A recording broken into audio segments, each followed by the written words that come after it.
जो बात सपने में अमेरिका ने नहीं सोची थी वही हो गया दोस्तों। अब तक तो टास्क फोर्स बनाने की सोच रहा था अमेरिका, लाल सागर में यमन और हूती पर हमले की सोच रहा था अमेरिका, तमाम अरब देश और मुस्लिम परस्त देशों के साथ साथ पश्चिमी देशों को साथ लाने की सोच रहा था अमेरिका। टास्क फोर्स के नाम पर यमन, हूती, फिलिस्तीनी, हिजबुल्ला, आईएसआईएस, ईरान को डराने की सोच रहा था अमेरिका। लेकिन देखिए, मैं पहले दिन से आपसे कह रहा हूं कि हालत यह है कि जो सोवियत संघ के साथ हुआ था, जिस तरह से वो टुकड़े टुकड़े हो गया और वो रूस और तमाम देश अलग अलग हुए, वैसे ही अमेरिका के साथ होने जा रहा। और ये सब होगा इजराइल का साथ देने की वजह से, क्योंकि अमेरिका के एक बड़े देश ने बड़ी बगावत का ऐलान कर दिया है। नमस्कार, मैं हूं प्रज्वल गौतम और आप देख रहे थे कंटा। मैं अपनी इस वीडियो की शुरुआत करूं दोस्तों, उससे पहले एक छोटी सी अपील आपसे करना चाहूंगा। जो नंबर आप स्क्रीन पर देख रहे हैं, उस नंबर पर जितनी संभव मदद हो सके हमारी मदद कीजिएगा। अब आपको खबर दिखाने जा रहा हूं बेहद शानदार, इतनी बड़ी खबर है दोस्तों। उसके बाद अमेरिका आजकल अब 2-4 दिन सो नहीं पाएगा। उसने आज उसे देखने के बाद वो समझ गया है कि इजराइल का साथ देकर वो न केवल फंसा बल्कि उसके देश के टुकड़े होने जा रहे हैं। बिल्कुल सही सुन रहे हैं, अमेरिका, जिसे यूनाइटेड स्टेट्स ऑफ अमेरिका कहते हैं, कई देशों का समूह, आपने देखा होगा, लेकिन वो टुकड़े टुकड़े होने जा रहा है। अमेरिका कई टुकड़ों में बदलने जा रहा है। कैसे, मैं आपको दिखाता हूं। सबसे पहले ये वीडियो देख लीजिए आप। ये जानते क्या है? दरअसल ईरान ऑब्जर्वर ने इसे ट्वीट किया, लिखा क्या है मैं पढ़ के बता देता हूं हिंदी में। वेनेजुएला में ईरानी हथियार तैनात किए गए। वेनेजुएला की सेना ने ब्रिटिश नौसेना की युद्धपोत को रोकने के लिए जहाज रोधी मिसाइलों से लैस जोलाफगर स्पीड बोट तैनात किए ब्रिटिश के। और क्या है सुन लीजिए, वेनेजुएला सशस्त्र बल पहले लैटिन अमेरिकी सशस्त्र बल है, लैटिन अमेरिकी सशस्त्र बल है जिनकी सूची में सशस्त्र ड्रोन है, और उन्होंने ईरानी मदद से एक ड्रोन फैक्ट्री का निर्माण किया। अब इसमें दो खबरें हैं दोस्तों। एक तो लैटिन अमेरिका देश है ये, ठीक है ना। अब लैटिन अमेरिकी देश होने के बावजूद भी इसको इतना पीछे रखा गया था वेनेजुएला को, जिससे ये तरक्की ना कर पाए, कभी आवाज बुलंद ना कर पाए। यानी हमेशा इसकी पहचान एक लैटिन अमेरिकी देश के तौर पर हो। लेकिन वेनेजुएला की मदद की ईरान ने, ईरान की मदद से उसने ड्रोन फैक्ट्री लगा दी है। यानी आज के बाद कभी भी अमेरिका की मददगार जब भी इसे डराने की कोशिश करेंगे, ये इसी ड्रोन फैक्ट्री से ड्रोन निकालेगा और हमला कर सकता है। इतनी ताकत वेनेजुएला की आ गई है। मैं फिर कह रहा हूं, इजराइल की मदद करके अमेरिका बहुत बुरा फंसा है। सोचिए, ब्रिटिश ही नौसेना की युद्धपोत को रोकने के लिए जहाज रोधी मिसाइलों से लैस जोलाफगर स्पीड बोट तैनात किए ब्रिटिश सेना से। अब ये तैयार हो गया है अमेरिका से भिड़ने के लिए, ये तैयार हो चुका है ब्रिटेन से भिड़ने के लिए। और किसकी वजह से? ईरान की वजह से हो गया है ये सब तैयारी। ईरान ने एक ऐसी हालत खड़ी कर दी है, अमेरिका सोच रहा था शुरुआत से कि मेरी दादागिरी, मेरा ये, मेरा वो, मैं तो सीरिया और इराक में हूं, ईरान से सटा हुआ है, मैं तो बर्बाद कर दूंगा इराक के बाद आपने देखा होगा किस तरीके से सीमाएं लगी हुई है लेबनान की, और सीरिया और इराक इस तरीके से, है ना। तो वहीं से सोच रहा था कि पूरा इलाका तो मेरे कब्जे में है ना, इधर तुर्की में बैठे। लेकिन अमेरिका को उसकी हैसियत, उसकी औकात याद दिलाती है ईरान ने। यमन और हूती ने तो नीचे कर ही रखा है दक्षिणी इजराइल में, लाल सागर में हिम्मत नहीं हो पा रही, भीख मांगनी पड़ रही थी इस आदमी को।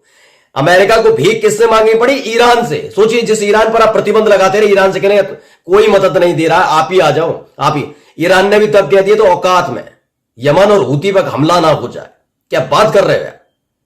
अब देखिए क्या कर दिया ईरान ने। वेनेजुएला को इतनी ताकत दे दी है कि वेनेजुएला जिसे दबाने की कोशिश लगातार अलग अलग देशों की तरफ से की जाती रही, वही अब उठकर खड़ा हो गया है। वीडियो इसका बात का सबूत है दोस्तों कि अमेरिका को किस तरह से बैकफुट पर लाकर खड़ा कर दिया है। उसका अपना देश, उसके अपने लोग, उसके इर्द गिर्द के, जिनकी हिम्मत नहीं थी कभी आंखें दिखा पाए, वो आप खोलकर कहने ने आ जाओ मैदान में।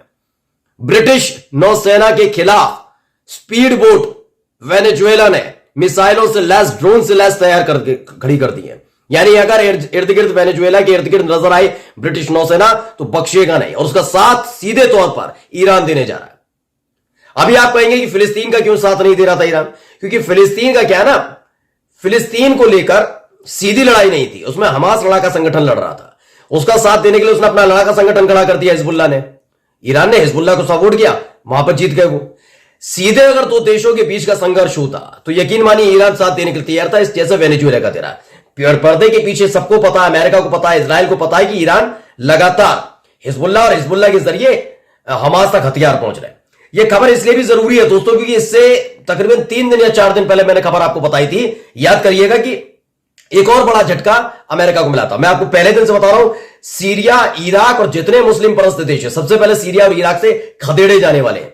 ये अमेरिकी सैनिक यहां से खदेड़े जाने वाले। कई मुस्लिम देशों में अमेरिकी सैनिकों का पूरा झुंड बैठा हुआ है, जिसे ट्रुप कहते हैं। अलग अलग जगह बटालियन बिठा रखी है, अत्याधुनिक हथियार, चाहे सऊदी अरब हो, बहरीन हो, कतर हो, सीरिया हो, इराक हो, तुर्की हो, इन देशों में बिठा रखे हैं, यूएई हो, इन देशों में अमेरिकी सैनिक तैनात हैं इस वक्त। ये दादागिरी कुछ से दोस्ती यारी के नाम पर, कुछ से किसी एहसान के नाम पर, कुछ सद्भावना के नाम पर ये झूठ बोल बोलकर अमेरिका ने बिठा रखे हैं। लेकिन सीरिया और इराक में इसकी उल्टी गिनती शुरू। ये जो काम वेनेजुएला के साथ ईरान ने किया वही काम इराक के साथ कर दिया। इतने दिनों से अमेरिका लगातार उसका दोहन कर रहा था, यानी जो रिसोर्सेज है ना, नेचुरल रिसोर्सेज, जिसमें ऑयल रिफाइनरीज, ऑयल है यानी तेल का काम है, कई चीजें हैं, तो उसका दोहन किया जा रहा था। वहां क्या किया जा रहा, अपने सैनिक तैनात कर दिए। बताया गया कि यहां पर आतंकवादी समूह सक्रिय हैं जो अपने देश के लिए लड़ रहे हैं, आतंकवादी बताकर ये लगातार उनके तेल का इस्तेमाल कर रहा था अमेरिका।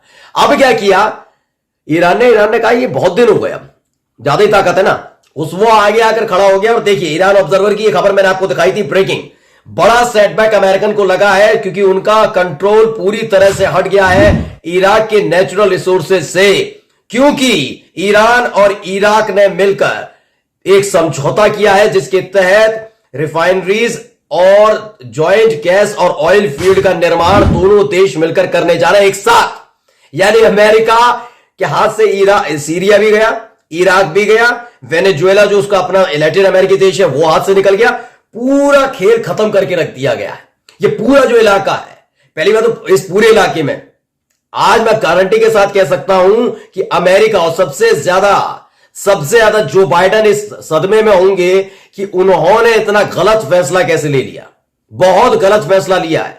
अमेरिका सिकुड़ता जा रहा है। मैं फिर कह रहा हूं दावा करके, अगर ये संघर्ष जो इजराइल और फिलिस्तीन के बीच चल रहा है अगर 1 महीने और चला तो यकीन मानिए जो सोवियत संघ के साथ करवाया गया था ना अमेरिका की तरफ से, वही अमेरिका भुगतेगा। यानी इसके टुकड़े टुकड़े होने जा रहे हैं। ये जितना ही ताकतवर देश बनने की कोशिश करे, अमेरिका बर्बाद होने जा रहा है। क्योंकि पहले ही लाल सागर में जिस तरीके से हूती लड़ाके तैनात बैठे हैं, जहाज नहीं आने दे रहे, उसकी वजह से अमेरिका बड़े अर्थव्यवस्था को नुकसान पहुंच रहा है, चोट पहुंच रही है अमेरिका के। इसीलिए वो छटपटा रहा है कि तुम भी आ जाओ, तुम भी आ जाओ। अपना वॉरशिप भेजने से पहले वो चाहता था तमाम देश भेज दे, लेकिन सबने मना कर दिया। वो कह रहा है करें क्या। इस बीच इराक उसके हाथ से निकल गया, डील कर ली ईरान से। वेनेजुएला ने डील कर ली, उसने ड्रोन बनाने शुरू कर दिए। मतलब तमाम देश जिन्हें दबा कर रखता था अमेरिका, अब वो उठ खड़े हुए हैं। उन्होंने कहा ना, अब कोई दादागिरी नहीं चलेगी। कुल मिलाकर दोस्तों ये खबर एक ऐसी खबर है जो अमेरिका की दादागिरी इस दुनिया से खत्म करने जा रही है। यानी फिलिस्तीन जितने भी अमेरिका की बम गोला मिसाइल की वजह से मरे हैं, उनकी शहादत खराब नहीं जाने वाली है। न केवल इजराइल का नामो निशान नक्शे से मिटेगा, बल्कि अमेरिका की दादागिरी खत्म होगी। और ये सब फिलिस्तीनियों की शहादत की वजह से, हमास के संघर्ष की वजह से। नमस्कार।